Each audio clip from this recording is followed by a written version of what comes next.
cette vallée de l'Aurouste, juste sous le col de la Madeleine, qui est un endroit superbe où des générations de femmes et d'hommes depuis des siècles ont vécu dans des conditions difficiles.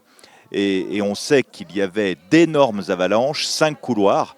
Et c'est grâce à l'action du service du reboisement, qui est devenu la restauration des terrains en montagne et de l'ONF, qu'aujourd'hui Cellier a été sauvé.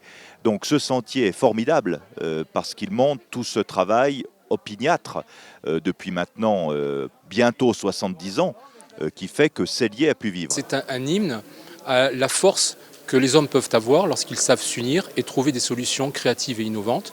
La solution seule ne nous donne pas de résultats escomptés, mais l'ensemble des solutions agrégées permettant de lutter et de vaincre le risque qui était celui, en l'occurrence, de l'avalanche.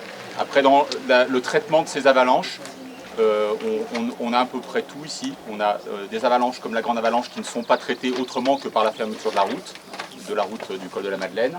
D'autres où il y a eu du boisement, du reboisement par avalanche, d'autres où il y a des ouvrages de génie civil combinés à du reboisement. Donc là, ce sont des photos qui ont été prises là où on vient de passer, en fait, à côté de la barrière avant, où on voit les signes qui sont tordus, et puis un arbre qui avait été déraciné.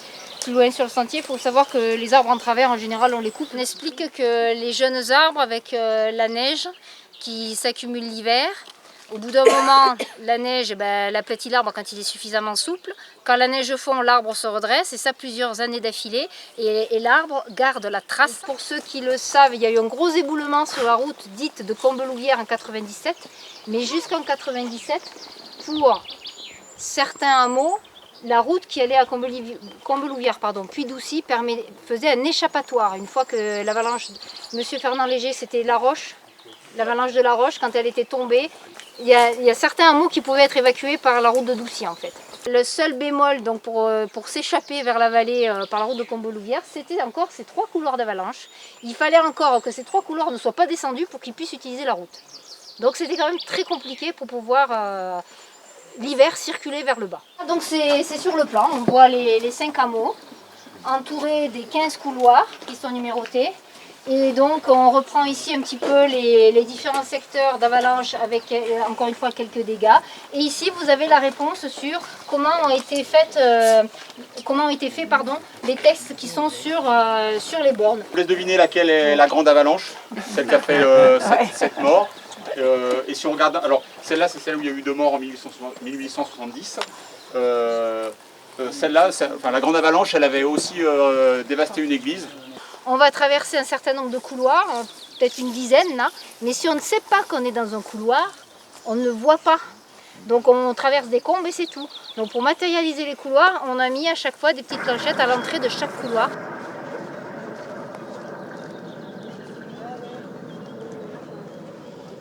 C'est encore le couloir de la Grande Lanche qui est descendu. Les hommes vont devoir encore partir aux aurores demain pour aller à l'usine, passer sur les avalanches. Et les enfants, ils pourront pas aller à l'école. Ça ne peut plus durer, il faut faire quelque chose. Moi j'avais travaillé une période justement sur les avalanches, et ce qui était surprenant, c'était les avalanches notamment de neige poudreuse, qui se caractérisent par la vitesse et la puissance. Et c'était un petit peu dans ce domaine-là que je voulais la faire, c'est-à-dire les formes que vous avez en bas, c'était plutôt pour symboliser la notion de vitesse, avec le bruit de l'avalanche qu'on entend là-bas, et d'arriver sur ce site, ça correspondait assez bien.